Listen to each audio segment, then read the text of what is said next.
सबसे पहले ये समझने की कोशिश करते हैं कि इन्फ्लेशन प्रूफ पोर्टफोलियो होता क्या है। इन्फ्लेशन बेसिकली एक रेट है जिससे कीमतें हर साल बढ़ती हैं। तो अगर इन्फ्लेशन 6% है, इसका मतलब जो चीज आज 100 रुपए की थी वो एक साल बाद 106 रुपए की हो जाएगी। तो आप जहां भी पैसे इन्वेस्ट करते हैं, आपका मेन ऑब्जेक्टिव होना चाहिए कि इस रेट ऑफ इन्फ्लेशन को बीट करना है। क्यों? क्योंकि अगर आपका पैसा इस रेट से ग्रो नहीं कर रहा, मतलब आपका पैसा जंग खा रहा है। Let me give you a simple example.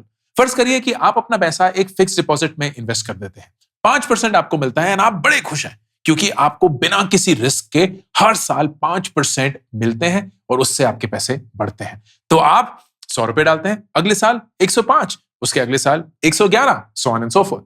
लेकिन हम ये मद्देनजर नहीं रखते हैं कि वही सेम 100 रुपए जो आज 100 रुपए की चीज खरीद सकते थे, कल 100 रुपए की वो चीज नहीं खरीद पाएंगे क्योंकि वो चीज 100 रुपए से बढ़कर अब 106 रुपए की हो चुकी है। तो आपका पैसा तो 100 से 105 बढ़ गया, लेकिन वो चीज जो आपको खरीदनी थी वो 100 से 106 रुपए की हो गई है।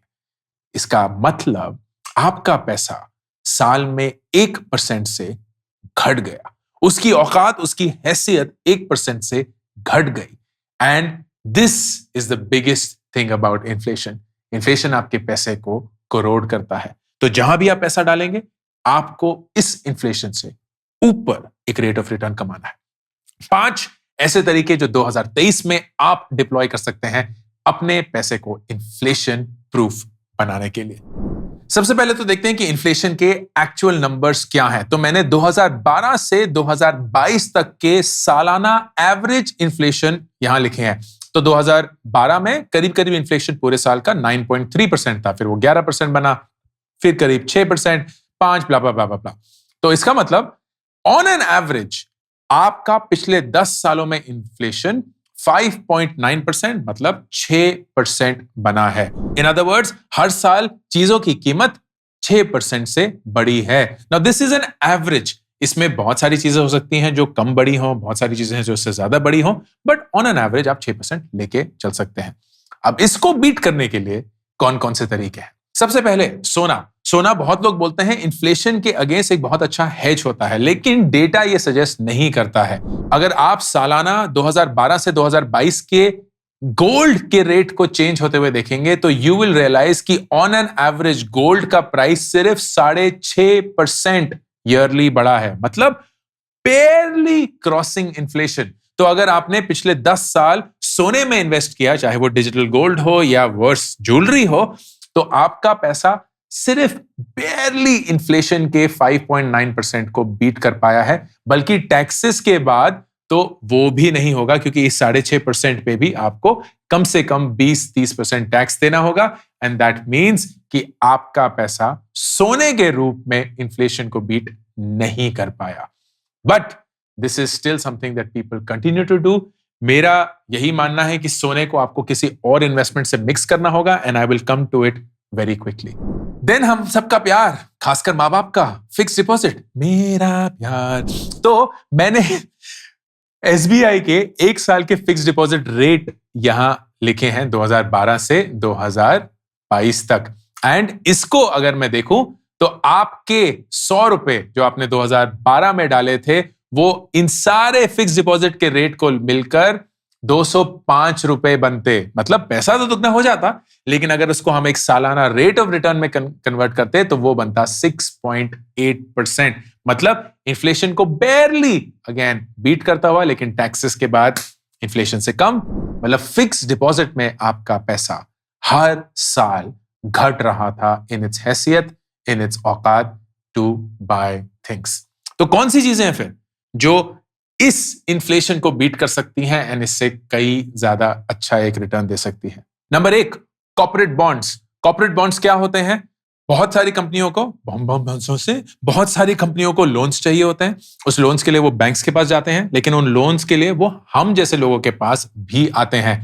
And they offer a fixed rate of return for a deposit जो यूजुअली 1 से 3 साल के बीच में होता है। कॉर्पोरेट बॉन्ड्स काफी रिस्की हो सकते हैं क्योंकि खुदा ना खास्ता अगर कंपनी को कुछ हो जाए तो आपका पूरा का पूरा पैसा इवेपोरेट हो सकता है, which is called a liquidity risk या एक डिफॉल्ट रिस्क। सो इससे बचने के लिए आपको सिर्फ उन्हीं कंपनियों के कॉर्पोरेट बॉन्ड खरीदने चाहिए जो कि हाई क्वालिटी कंपनीज हैं, उनके फाइनेंशियल्स अच्छे हैं, उनकी मैनेजमेंट टीम अच्छी है, उनकी इंडस्ट्री स्टेबल है, उनकी मार्केट ग्रोथ अच्छी रही है, मार्केट शेयर अच्छा है। ये सारी चीजें करने के लिए you will need someone to vet that information, and उसके लिए मैं पर्सनली यूज करता हूं विंट। विंट ने इस वीडियो को स्पॉन्सर नहीं किया है, बट डिस्क्लेमर, मैं विंट में एक इन्वेस्टर हूं एंड मैं पहले विंट के लिए कोलैबोरेटेड वीडियोस बना चुका हूं।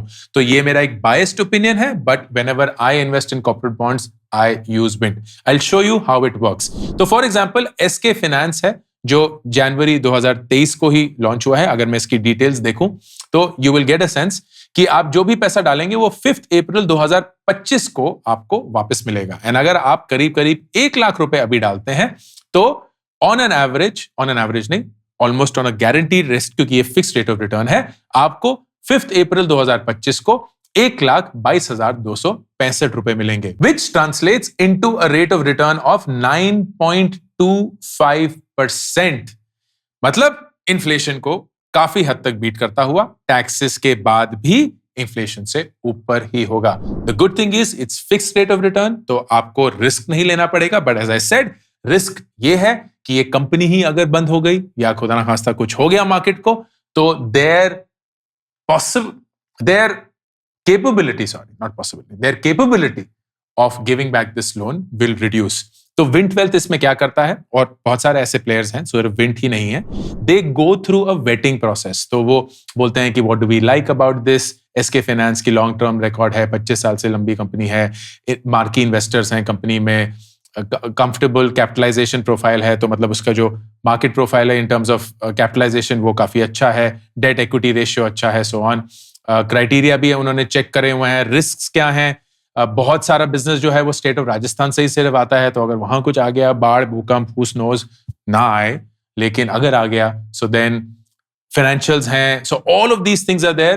Please go through that and then you invest in it, but corporate bonds is a good way to ensure a steady rate of return beating the inflation. फिर उसके बाद नेक्स्ट आता है all weather investing. All weather investing में आप सिर्फ सोने में इन्वेस्ट नहीं करते हैं, आप बेसिकली एक पोर्टफोलियो ऑफ एसेट्स में इन्वेस्ट करते हैं, जहां आपको पता है कि चाहे कुछ भी हो जाए, थोड़ा सा संभला हुआ इन्वेस्टमेंट ही रहेगा। तो you would invest in debt which is fixed income, जैसे कि मैंने बताया corporate bonds, you will invest in gold and you will also invest in equity. इन तीनों का मिक्स आपको एक स्टेबल रिटर्न देता है। All weather investing is something that you can buy from smallcase. Again, smallcase के बारे में मैंने बहुत सारे वीडियोस बनाए हैं। I am in a long-term partnership with Small Case. ये वीडियो Small Case से स्पॉन्सर्ड नहीं है, but of course I will be biased in my view, क्योंकि मैं personally every dollar invested in the equity markets in India Small Case के through ही करता हूं. But don't take my word for it.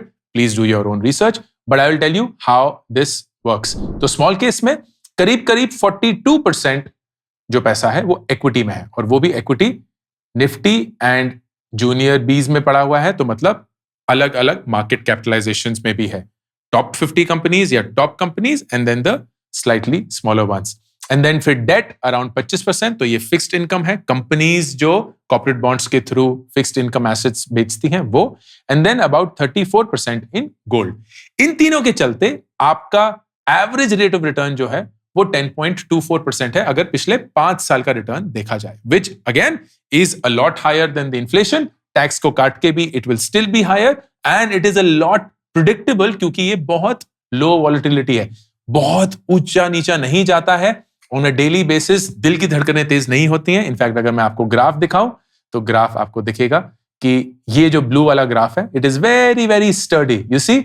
जबकि equity market जो है वो बहुत नीचे चली गई, फिर बहुत ऊपर भी चली गई, बट ये धीरे धीरे धीरे धीरे चलता रहेगा। If I compare it to FD, inflation and all of that, so you'll see inflation 5.515, ये पिछले 5 साल का शायद डेटा होगा। एफडी जो है वो उसी टाइम पे अराउंड 5.5% दे रही थी, इक्विटी 11% के करीब, और स्मॉल केस ने 10.27% दिया था, which is the all weather investing small case. So relatively stable, equity से कम ऑफ कोर्स, लेकिन फिक्स डिपॉजिट और इन्फ्लेशन से ज्यादा, इन्फ्लेशन प्रूफ।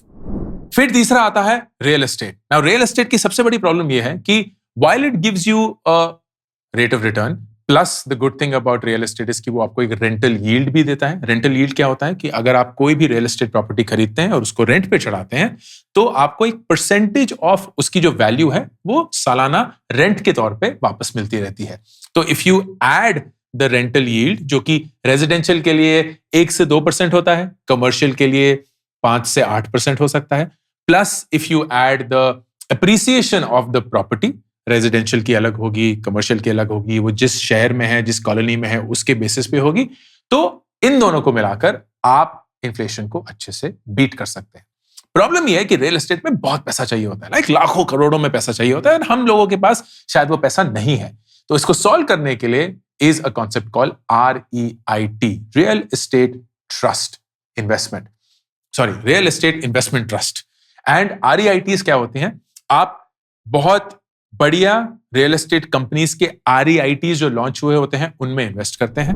फॉर एग्जांपल, मैं ब्रुकफील्ड इंडिया का REIT देख रहा हूं। ये मैं सिर्फ इसलिए दिखा रहा हूं क्योंकि मैंने पर्सनली इसमें इन्वेस्ट किया है। Again, do your own homework. सिर्फ 3 ही REIT हैं इंडिया में, एक एम्बेसी का है, एक ब्रुकफील्ड का है, और तीसरा I will just let you know, REIT Mindspace का है। ठीक है, ये तीनों बिजनेस पार्क्स हैं, मतलब ये ऑफिस कॉम्प्लेक्सेस हैं। एंड व्हाट हैपेंस इज कि इस ऑफिस कॉम्प्लेक्स को चलाने के बाद जो भी रेंटल यील्ड निकलती है उसकी ग्रोथ से आपका ये वाला REIT का प्राइस भी ग्रो करता है। So think of it like a stock, लेकिन एक कंपनी का स्टॉक खरीदने के बजाय आप एक ऑफिस कॉम्प्लेक्स के रेंटल यील्ड का स्टॉक खरीद रहे हैं, and then it grows accordingly. अगर आप ग्राफ देखेंगे, और ये पिछले 5 साल का है, हाँ ये पिछले 5 साल का ग्राफ है, there is steady growth. This growth is usually in the range of 8 to 10%, तो वही इन्फ्लेशन को बीट करता हुआ, टैक्स के बाद भी बीट करता हुआ।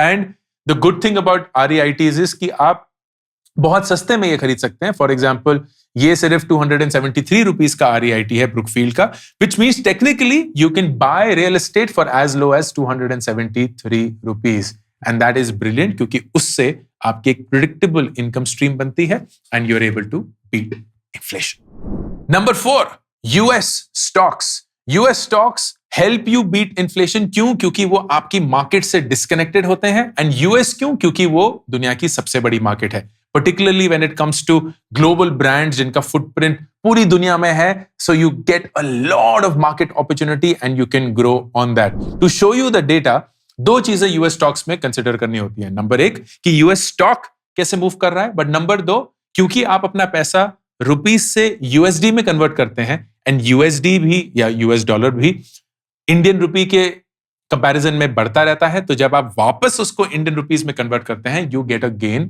Because of that as well. ये दोनों गेन्स अकाउंट करनी पड़ेगी. Let's look at individually what those gains were. तो मैं S&P 500 देख रहा हूं. This is the top 500 stocks in the US. तो जैसे हमारा निफ्टी 50 इंडेक्स है, वैसे S&P 500 एक बहुत बढ़िया इंडेक्स है टू इन्वेस्ट इन. एंड अगर मैं लास्ट के 10 साल का डेटा देखता हूं और उसको प्लॉट करता हूं, सो 2012 में S&P 500 करीब 1400 के लेवल पे था, एंड आज की डेट में मतलब 2022 के एंड में वो करीब करीब 4000 के लेवल पे था, which is a annual gain of 9.5%. तो आप बोलेंगे 9.5% के लिए मैं इतनी फाइट क्यों मारूं? However, what we haven't accounted for is the US dollar appreciation. तो अगर मैं पिछले 10 साल का US डॉलर अप्रिसिएशन देखूंगा और 2012 में जो US डॉलर था, मैं दिसंबर में जाके देखता हूं, इट वाज अराउंड $55, 55 रुपीस. तो हम 55 करेंगे, so that means 50% से US डॉलर बढ़ा है, and that means on a yearly average वो 9.5% तो आपको मिले ही यूएस स्टॉक मार्केट से, लेकिन एडिशनली आपको करीब 4.5% मिले because of the US dollar appreciation. तो टोटल आपको करीब करीब 14% का ईयरली इंक्रीज मिला है, and that makes it awesome to beat inflation and also after the tax continue to beat it. इसी के चलते fifth and last inflation proof investment is our Indian stock exchange. And Indian stock exchange ने भी बहुत remarkably perform किया है in the last 10 years. This is the data. अगर आप हर साल 2012 से 2022 तक का डेटा देखेंगे तो ये हर साल का चेंज है, एंड दैट मीन्स 100 रुपए अगर हमने 2012 में सेंसेक्स में डाले होते, विच इज आर इंडेक्स, तो वो 2022 के एंड पे करीब करीब 400 रुपए बन गया होता, मतलब 4 गुना. And that means annual rate of return of 13.3%. ये पांचों इन्वेस्टमेंट्स आपके लिए इन्फ्लेशन को बीट कर सकती हैं. एंड 2013 में एंड 2022 में एक बहुत इंटरेस्टिंग अपॉर्चुनिटी है जहां मार्केट से करेक्शन से गुजर रही हैं, शायद रिसेशन आने वाला है, बहुत सारा डामाडोल हो रहा है. And these are the moments when if you invest you get to gain a lot for the future. क्योंकि जब आप लो मार्केट में खरीदते हैं, you buy at better prices, you buy at attractive returns and you thus make much better returns over a long period of time. कभी भी कहीं भी पैसा डालेंगे तो हमेशा अपने आप से पूछिएगा, post tax am I beating inflation? 6% का नंबर अपने जहन में डाल दीजिए, क्योंकि इस 6% को आपको हर साल बीट करना है आफ्टर टैक्स. अगर आप कर रहे हैं तो आप सही पाथ पे हैं, नहीं कर रहे हैं तो हर साल आपका पैसा अपनी हैसियत, अपनी औकात गवा रहा है. Don't make that mistake. I hope this was useful. Ankur Warikoo signing off. मेरी नई किताब गेट एपिक शिट डन अब मार्केट में अवेलेबल है. इस किताब में मैं 36 ऐसे सवालों के जवाब देता हूं जो आप अपनी जिंदगी से शायद हर रोज पूछते हैं. बहुत सिंपल किताब है. एक स्टूडेंट और एक टीचर के बीच में एक कॉन्वर्सेशन में ये किताब लिखी गई है. इस बुक को खरीदने के लिए लिंक Amazon का पिन कमेंट और डिस्क्रिप्शन में है.